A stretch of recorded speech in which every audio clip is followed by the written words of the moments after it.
Halo guys, kembali lagi di channel Asep IT yang selalu berbagi tentang dunia teknologi informasi, baik di dunia pemrograman, jaringan, hardware ya, yang penting seputar dunia teknologi informasi yang saya geluti. Oke, di sesi kali ini saya akan mencoba membuat tutorial Golang ya. Eh, Nah, di sini mungkin yang pembahasan dasarnya kita akan mencoba membuat video tutorial tentang fungsi CRUD ya. Seperti kita ketahui bersama bahwa fungsi CRUD ini sangat basic gitu ya. CRUD itu berfungsi sebagai uh, create, read, update dan delete gitu ya. Itu sangat basic sekali ya. Jadi kalau dalam suatu aplikasi itu akan selalu menemukan apa yang disebut create gitu ya. Create itu membuat data gitu ya, membuat atau menambahkan data. Read itu membaca list data gitu ya. Update itu merubah data dan delete itu menghapus data yang ada. Oke, saya contohkan di sini ya, mungkin contoh di sini di pendapatan gitu ya. Nah, ini kan datanya secara example itu ada, cara contohnya itu ada dua gitu ya. Nah, ini kalau di sini disebutnya list, ini disebutnya read gitu ya. Kita membaca data, membaca informasi data, lalu kalau misalkan kita tambah lalu kita simpan itu namanya create gitu. Jadi, nah cuma kadang di aplikasi itu dia dari read dulu baru bisa nambah gitu ya. Contohnya gini. Ini misal saya tambah uh, ending. Ini ketika simpan ini namanya operasi create gitu ya, atau disebutnya menambahkan data gitu ya. Ya kalau bahasa Inggrisnya create. Nah, ini create gitu ya. Nah, jadi data yang awalnya row-nya 2 kita tambah 1 menjadi 3 gitu ya. Berarti itu fungsi create-nya udah jalan, lalu kita membaca data, ini fungsi read-nya udah jalan.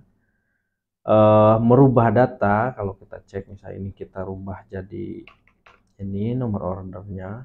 Nah, ini update namanya. Merubah data kita udah jalan gitu ya. Dan menghapus data kita juga sudah jalan.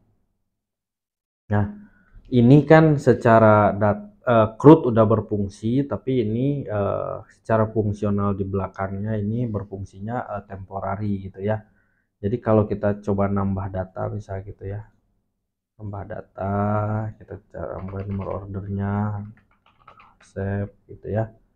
Lalu di sini cuci, ini biayanya 899 gitu, 8. Lalu di sini komplit gitu ya. Kita simpan. Nah, ini data yang operasional CRUD-nya jalan tapi tidak kita simpan ke database. Kita simpan di temporary browser gitu ya. Jadi kalau kita refresh harusnya hilang gitu. Ini asalnya 3 ya. Nah, ini hilang ya. Karena memang ini locally temporary, benar-benar nggak disimpan di database. Nah, yang akan saya demokan sekarang itu kita akan membuat fungsional CRUD gitu ya, menggunakan database. Tapi di sini bahasa pemrograman yang saya gunakan gitu ya, menggunakan Golang gitu ya. Oke, sebelum kita memulai, kita coba buat foldernya dulu gitu ya, untuk apa namanya, untuk memperkecil lingkupnya. Kita new window, dan then kita di sini kayaknya ada open. Nah, ini belajar ya. Oke. By the way, ini saya menggunakan WSL gitu ya. Jadi pastikan kalian sudah menginstal WSL juga ya, biar lebih gampang. Karena di sini saya udah ada, karena saya menggunakan Golang, jadi sini saya udah menginstal Golangnya ya dengan versi 1.22 gitu ya. Jadi pastikan udah menginstal Golangnya.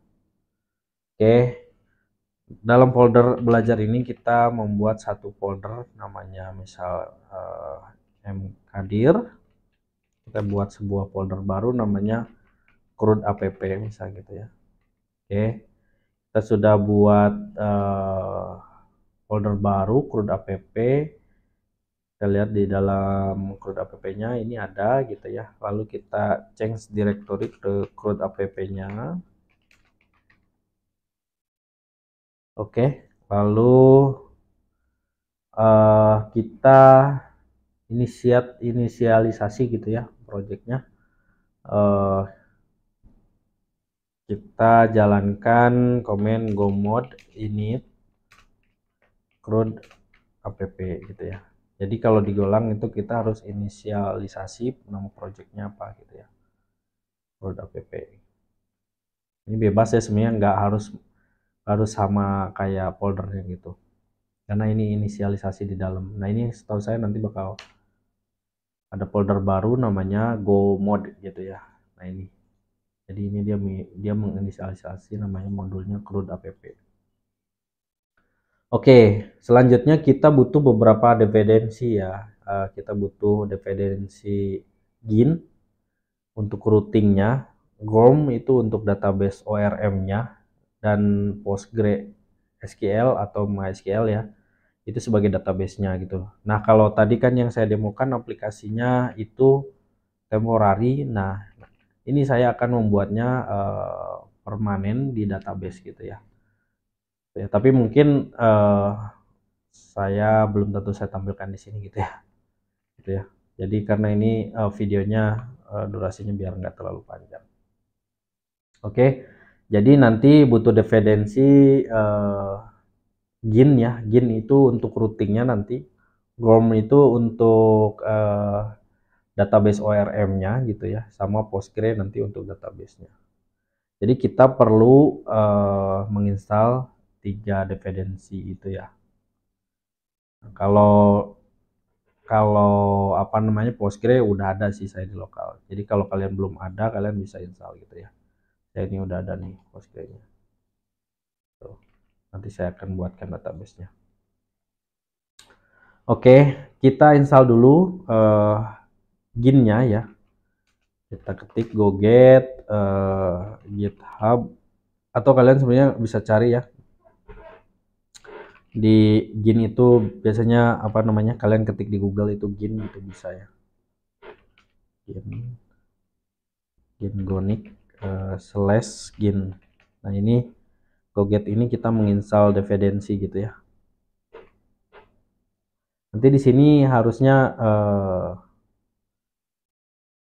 kita lihat download dulu sampai pastikan sampai benar-benar selesai. Ini nanti sebagai routingnya ya, ini ya GIN ini ya, library GIN ini. Mungkin masih banyak sih yang lainnya. Ya kita tunggu. Sambil menunggu mungkin kita siapkan sebuah database gitu ya, belajar gitu ya database-nya. Oke, nah ini udah ada database belajar. Kita menggunakan Postgre ya, by the way ya. Nah nanti mungkin saya akan membuat sebuah model database gitu ya. Mungkin database-nya user gitu ya. Nanti user ya mungkin ya yang lebih pendek gitu ya. Kita tapi perlu install dulu nih. Oke, selanjutnya kita install GOM-nya ya untuk database ORM-nya. Nah, ini sebenarnya kayak migration-nya lah. Oke, kita install go get gom.io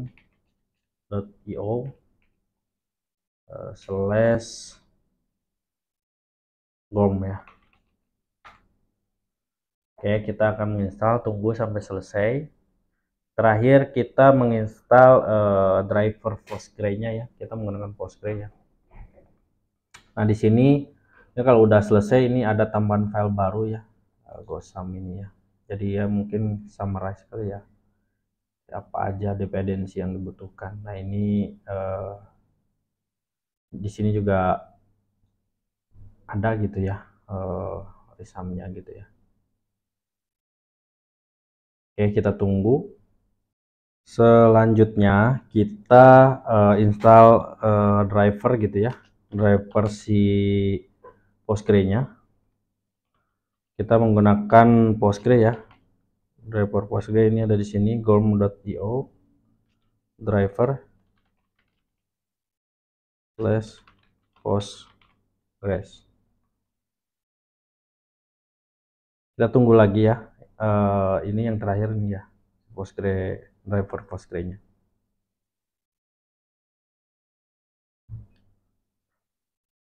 Oke, semua sudah, dependensi yang kita butuhkan sudah terinstall. Nextnya kita buat sebuah model. Model di sini model migration gitu ya. Kita bikin folder baru model. Lalu dalam model kita bikin skema gitu ya. Skema untuk tabelnya user.go gitu ya. Di dalamnya kita kasih package-nya models gitu ya. Lalu kita import, kita bikin dulu GOM-nya gitu ya, database migration-nya. Kita bikin gom.io/gorm gitu ya. Oke, kita bikin struct-nya tipenya user struct gitu ya. Oke, kolomnya apa aja? Kita bikin kolom gorm.model. Lalu, nah, GOM model ini dia sebenarnya helper gitu ya, atau ya library gitu ya, atau fungsi metode juga gitu ya. Jadi GOM.model ini default dia membuat 3 kolom gitu ya. Kita coba hover. Ini 3 kolom ini ada nih, ada ID, created add, updated add, deleted add. Jadi nanti di tabelnya itu akan menambah 3 kolom ini secara otomatis gitu ya. Dan kita tambahkan kolom tambahannya. Di sini kita tambahkan kolom tambahannya name, string gitu ya. Ininya JSON gitu ya. JSON. Nah, ini name. Lalu selanjutnya email. Jadi dalam ini email gitu ya, string. Sama juga nih, JSON email. Oke, kita simpan. Maka dia akan auto merapihkan. Nah, ini kan baru skemanya aja gitu ya, skemanya aja, tapi belum kita jalankan. Nah, untuk menjalankannya kita buat sebuah file main.go gitu ya. Nah, main.go ini buat kita jalankan si skema ini biar membuat tabel user gitu ya. Oke, kita jalankan, kita coba jalankan di main.go ini. Kita kasih package dulu gitu ya, package-nya main. Lalu di sini kita bikin function main.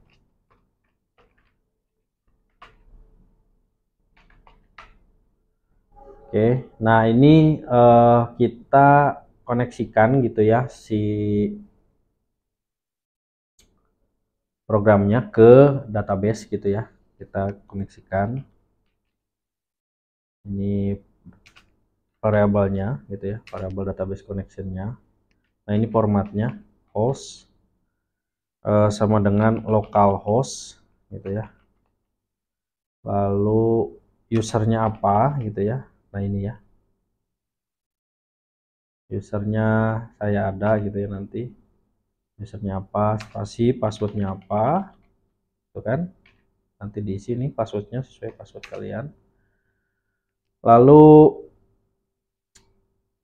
db name-nya apa, db name-nya misalkan tadi kita lihat db name-nya belajar gitu ya.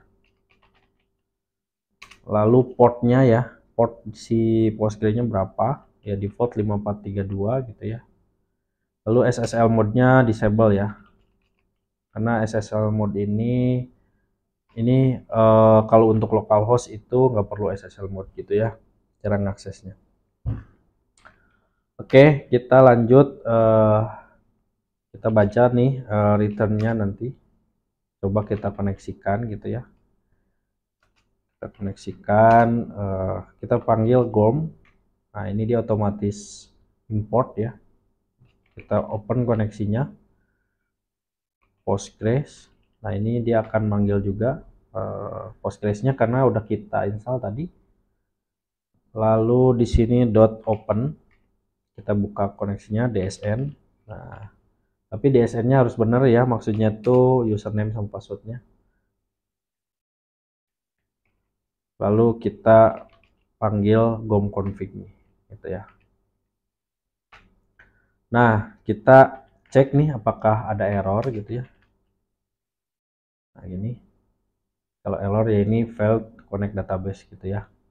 Nah kalau nggak error baru kita migrasi nih gitu ya. Ini nih ada nih ini. Jadi kalau nggak error kita migrasikan nih si modelsnya. Oke, nah ini karena di sini belum apa namanya belum ke import, kita import di atas nih. Karena ini tadi saya auto complete ya. Kalau nggak mau gini kali. db titik auto migrate gitu ya. And models dot user. Nah ini maka dia akan nge-relate ke sini. Ini kan jadi ada kita import nih otomatis. Oke, tapi ini pastikan dulu user passwordnya benar gitu ya. Oke, kita coba ya jalankan. Barusan udah coba saya jalankan ya. Jadi ini akan membuat satu table ya tadi ya. Ini untuk migrationnya modelnya seperti ini aja dulu ya. Kita coba jalankan programnya untuk menjalankan skema ya. Kita jalankan go run main go. Oke, kita cek tabelnya. Oke, sudah kebentuk ya. Apakah kolomnya kita cek ada ID ya. Nah, ID ini terbentuknya karena GOM model ya. Sampai sini GOM model. Nah, ini name sama email ini kita yang bikin. Oke, migrationnya udah jalan ya menggunakan GOM. Nextnya kita akan membuat operational code-nya gitu ya. Mungkin kita ini untuk sekarang kita disable dulu aja. Oke, untuk membuat fungsional operational code-nya ya, kita buat dulu aja koneksinya ya. Buat koneksi yang akan kita panggil terus menerus ya. Kita bikin koneksi ya, inisialisasi nih chrome.db ya, seperti ini. Kita bikin koneksi nih biar kita fungsinya kita panggil terus-terus gitu ya. Connect database, nama fungsinya ya, database. Oke. Seperti ini. Lalu kita copy yang tadi, oke, jadi seperti ini ya. Nah, jadi ini kita membuat fungsi connect database ya. Selanjutnya kita buat fungsi CRUD gitu ya, fungsi CRUD-nya. Berarti kita buat fungsi create user dulu ya. Kita bikin function create user. Ini kita bikin fungsi create dulu gitu ya. Cgin konteks, kita kasih konteks ya. Oke, fungsinya udah ini. Lalu kita panggil modelnya ya. Nah ini user model dot user. Oke, kalau ada merah seperti itu jangan panik karena itu belum kepake gitu ya si variabel usernya gitu ya, jadi nggak usah panik. Nah ini udah kepake. Oke, baru kita bikin kita insert gitu ya. Nah karena udah kita inisialisasi gitu ya variabel db-nya buat koneksi, kita langsung aja nih db.create db.create lalu di sininya end user ya.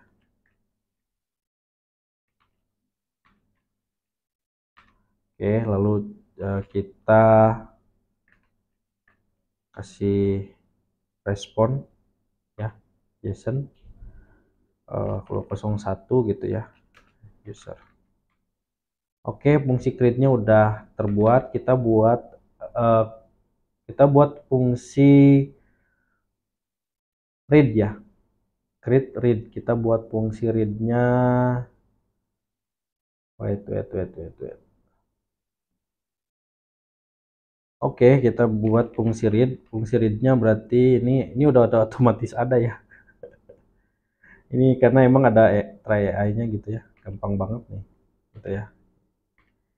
Ini dia ngebaca nih, gitu ya. Jadi ada DB yang udah di DB ini inisialisasi dari par ini ya, DB atas. Oke, kita bikin fungsi read-nya get user, lalu kita bikin fungsi update user ya. Update user. Nah, seperti ini. Bantuan si AI ya, cepet banget. Function delete user. Nah, ini 3 operasional ini udah kita buat gitu ya. Selanjutnya kita bikin HTTP-nya gitu ya. Nanti ini bisa dipanggil lewat crawl gitu ya, untuk menambahkan, menghapus, merubah datanya. Oke, kita bikin di root-nya biar apa? Kita bisa panggil. Kita bikin root-nya. Nah, ini gin-nya ya, kepakainya di sini gin-nya. Gin.default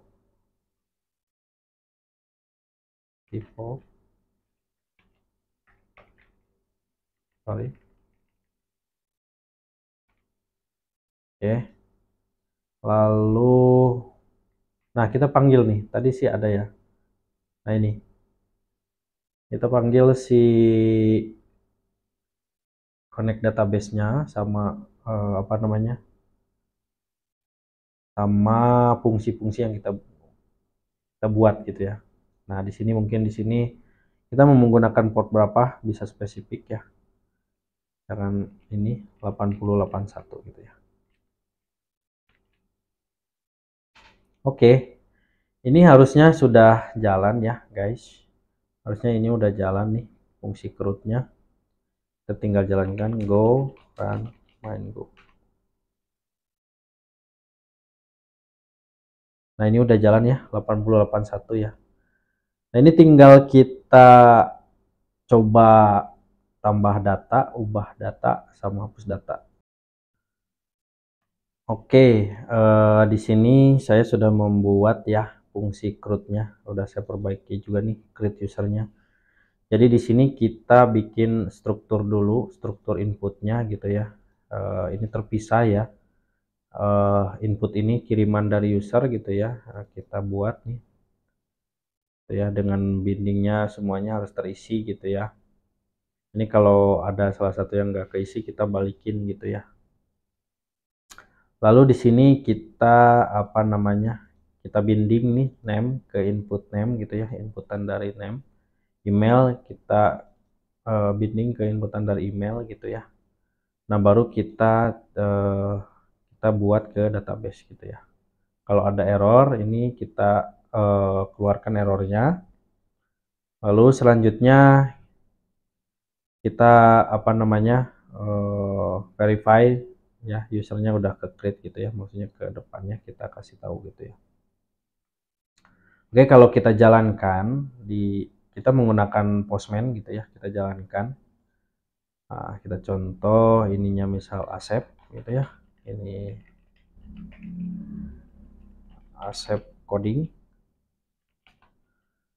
Oke, coba jalankan. Ini sudah menyimpan gitu ya, sudah menyimpan. Kita coba refresh. Nah, ini sudah menyimpan ya. Ini tadi ada kendala ketika penyimpanannya. Selanjutnya kita coba API get usernya, baca datanya. Ini juga sama ya, udah bisa membaca datanya. Selanjutnya kita coba delete data ya. Oke, kita implement delete data. Di sini delete data apa namanya? Kita kasih param nih di sininya. Ya, delete datanya apa gitu. Oke, kita coba delete data ya. Kita mau delete data ID 10. Nah, ini kalau delete data dia nggak ini menggunakan soft delete gitu ya. Jadi hanya di flag aja delete add-nya. Kita coba delete data yang ID-nya 11. Oke, delete data berhasil. Terakhir kita update data coba ya. Update data, kita coba tambahkan. Ini kita tipenya berarti put ya. Kita bisa baca dari sini. Dari sirutnya ini put ya. Nah, putnya usernya ini ya. Bodinya kita copy dari ini. Kita update yang berapa? Misal di sini yang udah ke delete yang berapa? Yang belum ke delete itu yang 10 ya. Isi di sini 10. Oke, ini di update user juga ini saya ada update ya. Jadi sama ya. Kita butuh parameternya ID-nya kita ambil dulu gitu ya. Lalu kita cek ada nggak di database gitu ya. Kalau ada nanti baru kita lakukan apa namanya struktur lagi gitu ya. Kita struktur lagi. Lalu kita binding name ke name, email ke email, selanjutnya baru kita update. Kita coba ya. Misalkan ini update data gitu ya. Ini yang ID-nya 10. ID 10 itu siapa? Namanya awalnya John Doe gitu ya. Kita ganti menjadi Wawan gitu ya. Kita ganti jadi Wawan. Oke, ininya Wawan gitu ya. Oke, kita coba jalankan ulang nih programnya. Go run main go. Kita coba hit API-nya. Oke, udah terupdate. Kita cek di database. Ya, udah berubah ya Wawan ini ya. Asalnya John Doe, kita jadi rubah jadi Wawan. Oke, demikianlah tutorial CRUD di Golang ya. Kita udah maju ke Golang. Jadi ini back to topic gitu ya, CRUD-nya. Ya sebetulnya ini juga CRUD gitu teh, tapi CRUD-nya nggak permanen, nggak permanen. Ini temporer gitu ya di browser menggunakan bahasa pemrograman JavaScript gitu ya. Ini menggunakan framework Vue. Jadi ya ini di sini udah ada CRUD cuma ya itu nggak permanen. Nah ini kalau kita simpen ke database ini udah permanen gitu ya. Kecuali kalau di delete, benar-benar delete ya dia akan hilang gitu ya. Tapi kalau nggak di delete dia nggak hilang. Kalau di sini kan nggak di delete, padahal nggak di delete gitu ya, tapi kita refresh hilang gitu karena dia temporer gitu ya, temporary. Oke, demikianlah tutorial CRUD pada Golang. Semoga bermanfaat ya. Nanti mungkin kalau sempat saya update atau saya upload ya ke GitHub belajar dasar Golangnya. Thank you for watching. Jangan lupa like, comment, subscribe-nya. Kalau ada yang mau ditanyakan silahkan tinggalkan di kolom komentar. Sampai ketemu lagi. Bye.